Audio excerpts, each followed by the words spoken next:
안녕하세요. 은영 크리스탈입니다. 잘 지내셨나요? 오늘은 피트가 약 한 달 정도 남았잖아요. 그래서 시험 한 달 전에는 어떤 것들을 해야 하는지에 대한 영상을 가지고 왔습니다. 오늘도 끝까지 시청 부탁드립니다. 빠르게 시작해 보겠습니다. 먼저 첫 번째로 벼락치기입니다. 많은 내용들을 현출하는 걸 훈련하는 게 중요한데요. 그래서 저 같은 경우는 이제 포스트잇을 만들어 가지고 벽에다가 빼곡하게 붙여놓고 이거를 매일매일 보면서 익숙해질 때까지 외워주는 겁니다. 근데 이때 뇌에 저장하는 것만이 목표가 아니라 이걸 다시 끄집어내는 훈련들을 계속해야 하는데요. 이러기 위해서 손바닥으로 가려놓고 하루에 3번씩 이 모든 내용들을 현출하는 연습을 했었습니다. 그리고 다음으로는 우리가 지금까지 공부했던 내용들을 모두 다 볼 수가 없기 때문에 가지치기를 해야 됩니다. 그래서 가지치기를 할 때는 항상 A4 용지를 세로로 반으로 접은 다음에 목차 위주로 이론을 정리를 해주시는데요. 이때 가장 중요하다고 생각하고 또 교수님들이 많이 강조하셨던 내용 위주로 정리를 해주고 형광펜을 긋고 또 밑줄도 그어주고 하면서 나름의 중요 표시를 해주는 겁니다. 혹은 이런 A4 용지 만들어서 하는 게 귀찮다 하시면 선생님들의 그런 과목별 요약 이론서 같은 것들이 이제 파이널 과정에서는 수록이 되어 있는 것으로 압니다.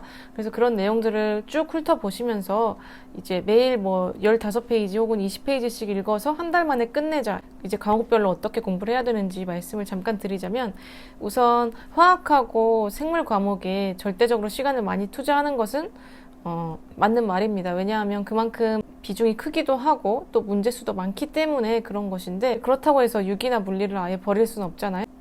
물리나 화학같이 빠르고 다양한 문제풀이가 중요한 과목 같은 경우는 그동안 계속 풀어왔던 것을 지속을 시키시되 문제 푸는데 고민하는 시간을 극도로 단축시키는 방식으로 과목별 공부 소요 시간을 좀 줄여봤습니다. 어차피 시험장 가서도 3분 이상 고민할 수는 없단 말이에요. 이제 시간이 쫄리기도 하고 심리적으로도 뒤에 문제가 많이 남아있는데 이 문제에 몰두돼서 3분 이상을 소비할 사람은 아무도 없겠죠. 그래서 한 문제당 3분 미만으로만 고민하자 이렇게 원칙을 세웠고 그 이상 넘어가게 되면은 선생님들 카페에 질문글 올린다든지 아니면 해설지를 보고 아이디어를 얻어서 이제 문제의 시작을 보자. 유기나 생물 같은 과목은 문제를 빠르게 푸는 것이 중요한 게 아니라 이론을 최대한 많이 머릿속에 집어넣는 게 중요하잖아요. 그래서 생물 같은 경우에는 앞서 말씀드렸다시피 A4 용지에다가 정리한 내용들을 제가 직접 손으로 썼다 보니까 훨씬 더 이해도 잘 되고 눈에 잘 들어올 거 아니에요. 그래서 그런 것들을 계속해서 봐줬고요. 그 다음에 유기 같은 경우에는 제가 약간 후회되는 게 반응의 시작과 끝 지점만 그렇게 결론만 외워서 시험장에 들어갔었는데 그게 아니라 그 결론까지 도달하는 수많은 이론과 원칙들이 있는데 그런 원칙들을 내 통째로 머리에다가 이식한다는 느낌으로 외웠어야 되는 게 맞는 것 같습니다. 왜냐하면 시험장에서는 전혀 다른 새로운 문제들, 새로운 반응들이 나오는데 제가 정립해 놓은 그런 확실한 논리 구조가 없으면 그걸 당연히 풀 수가 없겠죠. 그래서 유기를 망쳤다고 생각이 들고 여러분들은 그렇게 하시지 말았으면 좋겠습니다. 어떤 반응이 일어났을 때 그 반응을 제일 우세하게 만드는 요인이 무엇인지, 그 반응이 일어나기 위해서는 어떤 조건들이 필요한지, 그리고 또 예외사항은 어떤 것들이 있는지 이런 것들을 체계적으로 논리 구조 자체를 습득해 가시는 걸 추천드립니다. 두 번째로 생활면에 대해서 말씀드리려고 합니다. 일단 제일 중요한 것은 아침 기상입니다. 안 될 것 같으면 스터디라도 들어서 하시는 걸 추천드리고 또 스터디 들어도 해이해진다 하면 벌금 스터디라도 들으시는 걸 추천합니다. 그만큼 가장 중요한 게 6시에 무조건 기상하는 것인데요. 그보다 더 일찍 일어나도 좋긴 한데 이제 저 같은 경우는 시험 보기 한 3시간 전쯤부터 머리를 각성시켜 놓는 게 이제 가장 효율적이라고 생각이 들었고 그보다 더 이전에 일어나는 것은 어떻게 보면 조금 더 피곤하게 만들 수 있는 그래서 유기화학 과목을 볼 때 조금 머리가 멍해지는 그런 증상이 있더라고요. 모의고사 같은 경우는 극단적으로 말하면 좀 쓰레기 같은 문제들이 많이 있기 때문에 그런 문제 수준은 절대로 피트에서 나오지 않는다라는 생각을 가지시고 어떤 패턴을 유지를 하고 그때 당일날에는 어떻게 해야 되는지 그런 것들을 훈련하는 그런 용도로만 사용하시되 가장 중요하게 볼 것이 식단입니다. 시험날에 그 점심 도시락을 뭘 먹을지를 미리 정한 다음에 한 달 전부터 매일매일 드시는 게 좋을 것 같아요. 왜냐하면 도시락에 대해서 아무 생각이 없다가 그 시험 이틀 전에 삼계탕을 먹고 크게 탈이 나는 바람에 시험 당일날 결국 아무것도 못 먹고 시험을 볼 수밖에 없었거든요.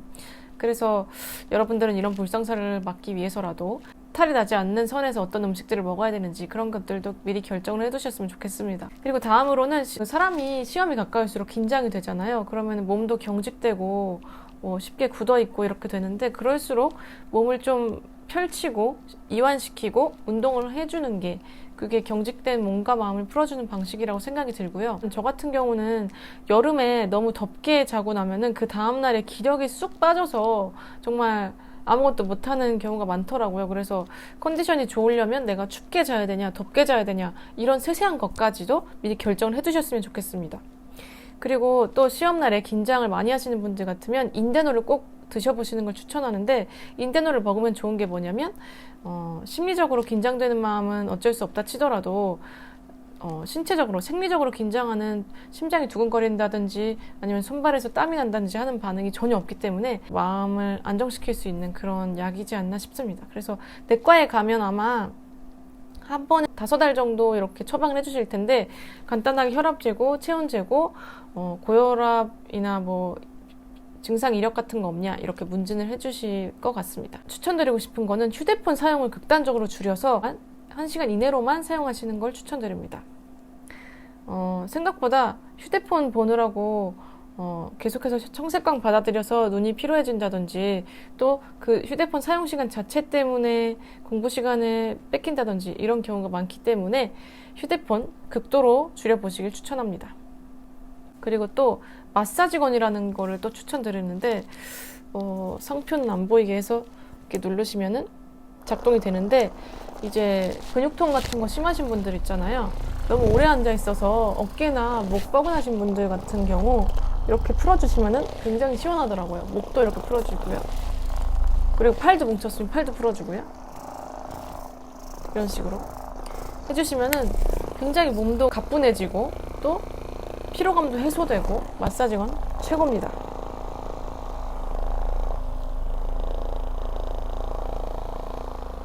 세 번째로 멘탈적으로 추천드리고 싶은 마음가짐은 떨어지면 안 된다는 생각을 버리는 겁니다. 나는 피트에 최종적으로 불합격하더라도 어디든지 갈 수 있는 길이 있다라고 생각을 하는 것만으로도 긴장감이 해소되고 또 공부에만 오롯이 집중할 수 있는 힘이 생기기 때문에 저 같은 경우에는 너무 불안해서 차선책도 세워뒀었습니다. 그래서 예를 들어서 이제 임상 실험에 대한 제반 사항들을 다루고 또 실행에 옮기는 그런 연구원이 되고자 여러 가지 알아봤었고 또 제가 옛날에 올렸던 영상에 여러 링크들 있잖아요. 그런 것들도 제가 선수다 찾아봤던 것들인데 이제 이런 차선책들이 있으니까 나는 피트에 떨어지더라도 괜찮다, 할 수 있다 이런 마음을 가지다 보니까 우울한 증상도 해소되고 불안함도 해소되고 또 공부하는데 아주 큰 도움이 되었습니다. 모고 점수에 크게 연연하지 않는 마음가짐이 가장 중요합니다. 모고 문제들 자체도 굉장히 이제 속된 말로 쓰레기라고 표현할 수 있겠는데요. 그만큼 피트 경향성이랑 좀 안 맞고 수준도 떨어지는 문제들이 많이 나오기 때문에 이 문제들을 내가 제대로 못 풀었다고 해서 피트에서 실패할 거다라는 보장이 없기 때문에 모고 점수는 정말로 상관 안 하셔도 될 것 같고 저 같은 경우도 4월, 5월까지는 계속해서 220, 230 정도에서 머물렀었는데 이제 맨 마지막 모고 점수가 그나마 240점대 정도? 근데 그것도 제 실제 피트 점수인 258점보다는 훨씬 못 미치는 점수잖아요. 그래서 여러분들이 생각하셨을 때 앞으로 나는 계속 7, 8월까지도 계속 실력이 오를 것이다. 이 모의고사 점수는 피트랑은 아무 상관이 없는 것이기 때문에 시험 당일에 어떻게 행동해야 될지를 체험하는 것에 지나지 않는다. 이렇게 마음을 먹으셔야 모고를 본 날 당일에도 공부를 하고 그 다음 날에도 영향 가지 않게 할 수 있을 것 같습니다. 나를 믿지 말라라고 말씀드리고 싶습니다. 사람이란 굉장히 연약하고 여러 요인들에 의해서 영향을 많이 받는 그런 동물이지 않습니까? 근데 그런 유약한 인간이라는 존재 나라는 존재를 믿는 것 자체가 굉장히 바보 같은 짓이라고 생각을 합니다. 성실하게 보냈던 지난날의 제 발자취들, 시간들, 노력들 이런 것들을 더 믿으시는 게 맞는 것 같고요. 이제 불안해지고 왠지 모르게 우울해지고 그럴 때마다 제가 썼던 스터디 플래너를 계속 쭉 훑어보면서 아, 내가 이렇게 열심히 했었지. 분명히 좋은 결과가 올 거야. 이렇게 스스로를 다독이기도 했고 또 합격자들은 지금쯤 어떻게 했을까를 보기 위해서 합격수기도 많이 봤었는데 합격수기를 읽으면서 제가 공부하는 내용들이랑 비교를 해보니까 거의 흡사한 것 같다. 혹은 내가 더 열심히 하는 것 같다. 라는 느낌이 드니까 그때서야 안심이 되더라고요. 이제 피트가 50일 정도 남은 이 시점에 많이 힘드시겠지만 끝까지 포기하지 않고 완주하는 것만으로도 정말 큰 의미가 있는 참 힘든 시험이라고 생각합니다. 항상 여러분들을 응원하겠습니다. 화이팅!